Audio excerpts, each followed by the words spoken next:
Berlatar di El Paso, Texas, cerita diawali dengan memperlihatkan dua agen DEA atau satuan yang bergerak dalam bidang pernarkotikaan. Ada Ray si pimpinan dan ajudannya yang bernama kita panggil saja Samsul menyamar sebagai turis asing dalam misi penggerbekan sesuai petunjuk dari informan mereka di lapangan.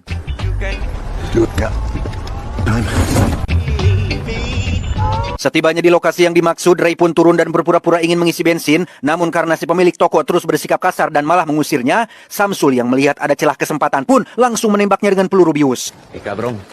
Better get back in. Beres dengan si penjaga toko, Ray pun menurunkan seabrek pasukannya untuk menyisir setiap sudut guna menemukan komplotan yang lain. Satu persatu penjahat berhasil dijatuhkan, hingga setibanya di ruang penyimpangan makanan, Ray berhasil menemukan pintu rahasia menuju terowongan.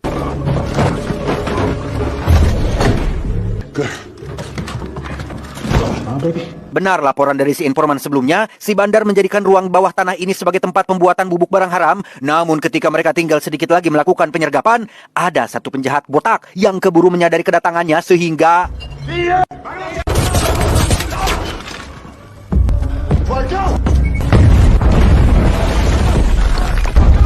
Ya, terjadilah ledakan besar yang menghancurkan terowongan bawah tanahnya. Beruntung Ray CS berhasil selamat, namun setibanya di luar...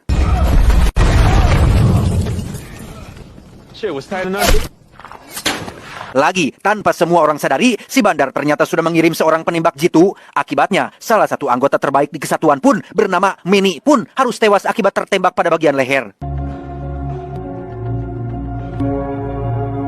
Beralih ke sekolah menengah atas, kita akan diperkenalkan pada anaknya Ray yang bernama Cody dan bestie lain yaitu Denny si kaos hijau, Jesse si tomboy, Yvonne si gadis kribo, dan Kyle si kemeja hijau yang semuanya merupakan anak-anak agen DEA yang kita lihat sebelumnya, termasuk satu murid cantik bernama Teresa yang membuat Cody langsung mendekatinya. Hey, you're the new girl, right? Yeah, I'm Cody. Teresa. Saat sedang belajar itulah Jesse dipanggil oleh wali kelas untuk ikut ke rumah sakit karena ternyata Manny alias korban tewas saat dalam operasi DEA tadi siang tidak lain adalah ayahnya si Jesse ini, di mana Cody dan teman lain yang baru mendengar kabar ini pun bersama-sama pergi ke gereja untuk ikut berdoa bersama.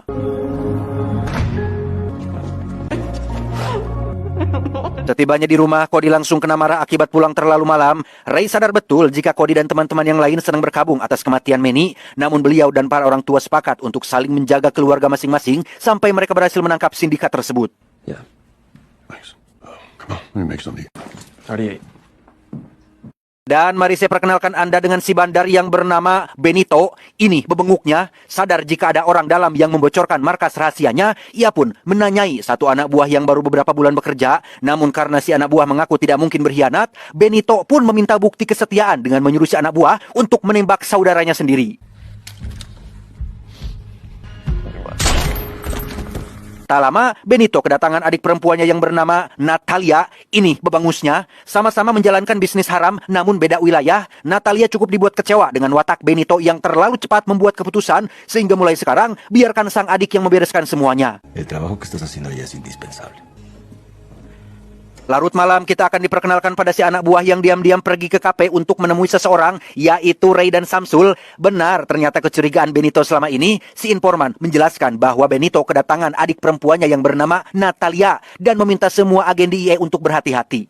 Gracias. Beberapa hari berlalu, kini hubungan Cody dan Teresa terlihat semakin dekat. Di balik kebiasaan buruknya yaitu ngagaur-gaur motor di depan umum, ia juga termasuk salah satu murid cerdas di kelasnya. Hal itu terbukti saat jam pelajaran kimia, Cody mampu membuat peledak dari cairan sederhana. Boom sign. Berbeda dengan hari-hari sebelumnya, sekarang Cody rutin diantar jemput oleh Ray ayahnya demi memastikan semuanya baik-baik saja. Tidak langsung pulang ke rumah, ia dibawa ke tempat biasa sang ayah berlatih taekwondo. Karena dengan fakta bahwa Ray tidak bisa selalu berada di rumah, ia pun ingin agar Cody belajar beberapa teknik dasar bela diri. Tak lama, Cody CS mendapatkan kabar buruk dari Jesse yang akan pindah sekolah. Pasca kematian Manny sang ayah, kini dia dan ibunya tidak sanggup lagi membayar kontrakan dan biaya sekolah, sehingga tak ada pilihan lain, Jesse harus pulang ke kampung halamannya di daerah Cibaduyut. It's okay. It's okay. Dalam perjalanan pulang, Ray mendapat panggilan dari Samsul yang memberitahu bahwa kepolisian berhasil menciduk anak buah Benito berlokasi di sebuah trap house atau istilah umum yang merujuk pada rumah terbengkalai tempat para mafia melakukan transaksi. Ray pun membawa Cody hampir ke sana. There it is. It's good, Cody. Hey. All right. Dan inilah trap house atau rumah kumuh yang dimaksud. Tak hanya Samsul, sudah ada beberapa petugas lain yang juga membantu penyelidikan. Melihat satu petugas sedang mengamankan barang bukti berupa setumpuk gepokan uang, Cody pun seketika melongo karena baru pertama kali melihat aci sebanyak itu. Karena kondisinya darurat, Ray terpaksa membawa Cody sekalian ke kantor guna membahas terkait identitas Natalia yang belum berhasil polisi ketahui. Saat sedang menunggu itulah, Cody tak sengaja melihat foto-foto Benito CS yang terpampang jelas pada mading penyelidikan dan memutuskan untuk memotret semuanya entah untuk tujuan apa. Menggunakan foto-foto tadi sebagai informasi, Cody nekat mengajak teman-temannya melakukan pencurian di salah satu trap house yang belum polisi datangi. Bukan merampok untuk foya-foya, Cody akan menyumbangkan semua uangnya untuk Jesse demi membantu masalah keuangannya. Denny, I don't love how quiet you're being. I'm thinking about it. Lay it on me. The lookout. Tanpa penolakan sedikit pun, mereka langsung setuju untuk melakukannya yang sebagai langkah awal, Cody mengajak Denny ke gudang latihan milik DIE untuk mencuri perlengkapan taktis yang dibutuhkan. Kembali pada si informan yang menemui Ray di sebuah kafe, saat sedang membahas identitas Natalia itulah, Samsul tak sengaja melihat mobil hitam terparkir di depan. Curiga jika ada seseorang yang sedang membuntuti mereka, Ray pun meminta semua orang untuk segera merunduk, tetapi nahas, si informan harus tewas di tempat. Namun Ray berhasil menangkap dan membawa si penembak jitu ke markas. Tanpa ada takut-takutnya, ia menjelaskan bahwa Natalia sengaja datang ke El Paso untuk memburu Ray CS, termasuk tidak akan menyisakan satupun dari keluarga mereka semua. She's digging. They're gonna find you, and they're gonna wipe you out, and all of your families. Sementara Ray masih melakukan interogasi, Cody CS terlihat sudah berada di depan trap house untuk melakukan perampokan pertama mereka. Menggunakan helm night vision, rompi anti peluru, dan stun gun sebagai alat tempur utama, mereka diam-diam menyelinap masuk saat para penjahat sedang tertidur dan tiba-tiba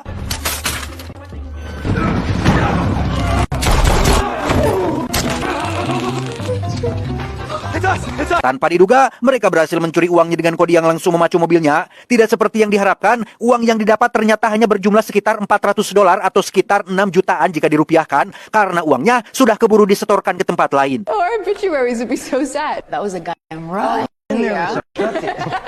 Kabar pencurian tersebut langsung sampai ke telinga Benito. Mengetahui anak buahnya masih hidup, ia pun menugaskan orang lain untuk menghabisinya saja. Hingga keesokan paginya saat dia memeriksa lokasi, mereka mendapati trap house sudah hangus terbakar, termasuk 2 mayat penjahat yang juga sudah mati. His bodies happen later.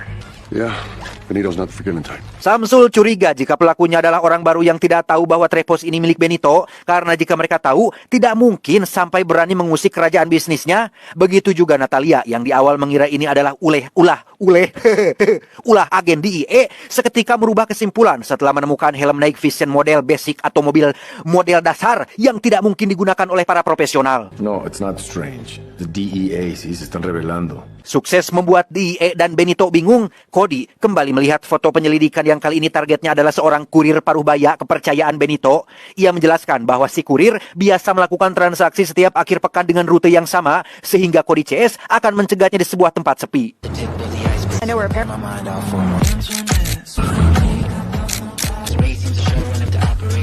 Setelah beberapa hari melakukan pengamatan, kini saatnya Cody CS beraksi melakukan perampokan keduanya. Menggunakan shotgun mainan yang hanya akan membuat korban jatuh sementara, mereka muncul secara terang-terangan dan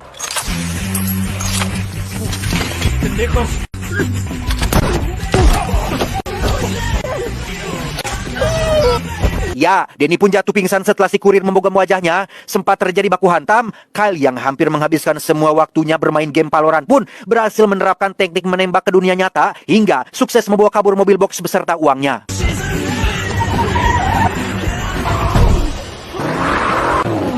Dikira sudah berakhir, si kurir rupanya kembali bangun dan melakukan pengejaran. Namun sekali lagi, Kyle berhasil membuat mobil si kurir oleng bahkan menabrak bahu jalan.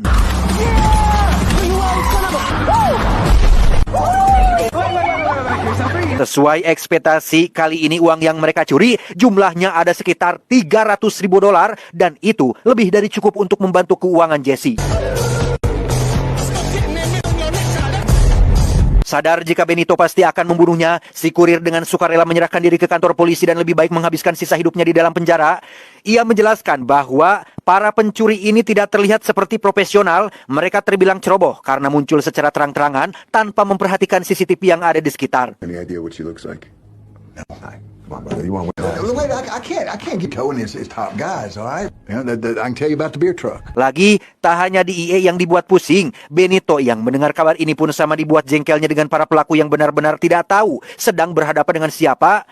Curiga jika ini ulah DIE yang menyuruh pihak lain membuat kekacauan, Benito pun meminta Natalia membuat markas rahasia baru untuk melakukan penjebakan. Quiero los nombres de todos.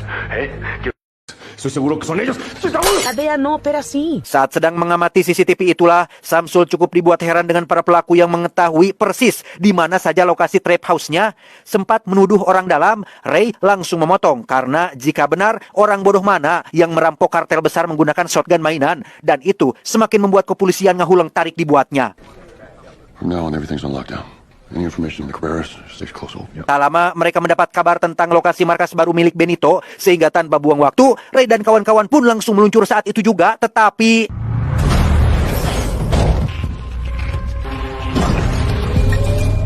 ya, ternyata itu adalah jebakan yang sudah Natalia siapkan sebelumnya. Melihat beberapa kamera yang merekam jelas wajah mereka, kini Ray CS benar-benar dalam masalah besar karena Benito sudah mengetahui satu persatu identitas anggota DIE dan itu cukup membuat semua personil ketar-ketir. Surprise. Look at this. Larut malam, Cody diam-diam membuka laptop sang ayah dan login menggunakan kartu keanggotaannya. Mengetahui penyergapan selanjutnya akan berlokasi di sebuah pom bensin, Cody kembali membujuk teman-teman yang lain untuk melakukan perampokan terakhir. One more time. They could get shots and we'd have nothing. Danny, are you okay? Danny? Dan ya, Denny tiba-tiba muntah angin lencak disertai sakit kepala hebat. Setelah dilakukan pemeriksaan, dokter menjelaskan bahwa telah terjadi gegar otak akibat benturan keras yang pastinya gara-gara dipukul oleh si kurir waktu itu. Tak ingin ayah curiga, Cody berbohong bahwa Denny sempat terjatuh dari tangga beberapa waktu yang lalu. Okay. Yeah. See ya. Penasaran, Ray kembali melihat rekaman CCTV dan mengamati dengan teliti setiap kejadian, termasuk saat si kurir membogam kepala salah satu pelaku. Tak hanya itu, ia juga mendapati gerakan pelaku lain yang sama persis seperti gerakan Cody saat latihan taekwondo, hingga membuat Ray benar-benar terkejoet. Singkat cerita, tibalah Cody dan Kyle di lokasi pom bensin yang dimaksud. Karena Yvonne menemani Denny di rumah sakit, mereka tetap nekat melakukan perampokan hanya berdua saja. Hingga saat larut malam tiba, sudah ada Ray dan anggota DIE lain yang juga sama-sama akan melancarkan misinya. Sampai akhirnya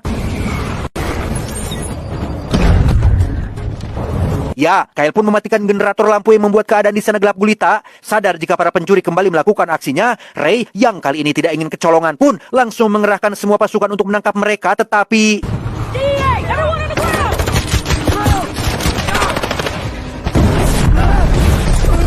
terjadilah ledakan hebat yang menewaskan semua penjahat dan menyisakan Cody termasuk Kyle yang berhasil mendapatkan mobil box berisi uangnya. Ray yang melihat dari kejauhan pun benar-benar dibuat kaget saat mengetahui jika komplotan pencuri yang selama ini dicari tidak lain dan bukan adalah Cody anak kandungnya sendiri. I got this.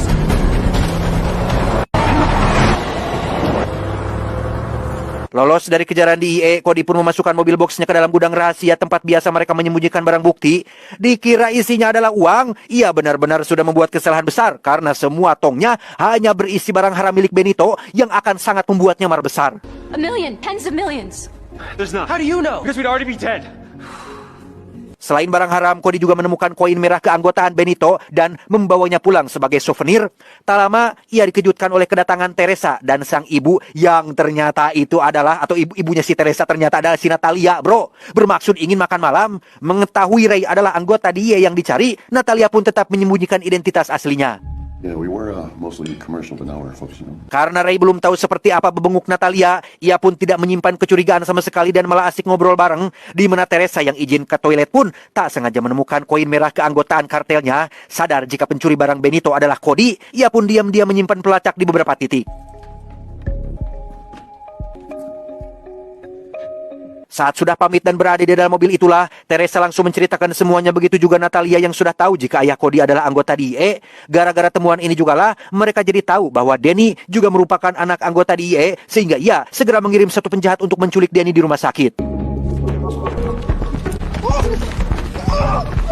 Tak lama, Cody mendapat panggilan dari Denny, namun yang berbicara adalah Teresa. Disinilah ia akhirnya jujur bahwa Cody sudah membuat kesalahan besar. Sama-sama memiliki watak kejam sama seperti Natalia dan Benito pamannya. Teresa meminta Cody untuk segera kembalikan barangnya jika masih ingin Denny tetap hidup. Dengan cepat Cody pergi ke garasi dan membawa beberapa bahan kimia. Tepat saat baru meninggalkan rumah itulah, sudah ada pasukan Natalia yang diam-diam merangsek masuk, tetapi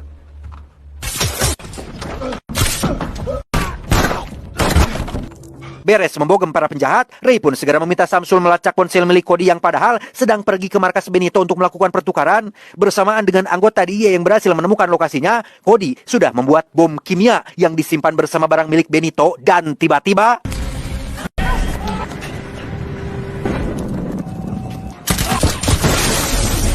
ya, meski eksperimennya gagal, sudah ada anggota DIA yang membackup tepat waktu. Cody yang melihat Denny diseret ke terowongan rahasia pun nekat keluar dari persembunyiannya tepat saat ibu Denny menembak babatok si Benito.